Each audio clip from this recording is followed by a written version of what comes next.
பிசிகாட்டோ அப்படிங்கிற அந்த instrument usage வந்து பல மியூசிஷியன்ஸ் வந்து யூஸ் பண்ணியிருக்காங்க. அதில் மெல்லிசை மன்னர் MS விஸ்வநாதன் அவர்கள் மேஜர் சந்திரகாந்த் அப்படிங்கிற படத்தில் மேஜராக இந்த இன்ஸ்ட்ருமெண்ட் யூஸ் பண்ணியிருக்காரு.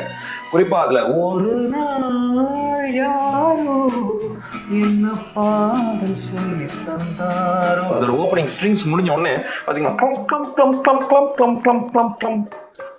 அப்படியே அந்த கிண்ணத்தெல்லாம் நாகேஷ் சார் அப்படி எடுத்து போட்டு அதில் மியூசிக் கிரியேட் பண்ணுற மாதிரியான ஒரு போர்ஷன் வரும்.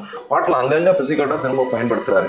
ஆனால் நம்ம இசை புயல் AR ரஹ்மான் அவர்கள் ஒரு பாட்டே ஒரு 1.5 நிமிஷம் பாட்டு ஃபுல்லாகவே பேக்கிங் பிசிகாட்டோவில் பண்ணியிருக்காரு. காதலன் படத்தில் வந்து இந்திரையோ அவள் சுந்தரியோ அந்த பாட்டோட பேக்கிங்னா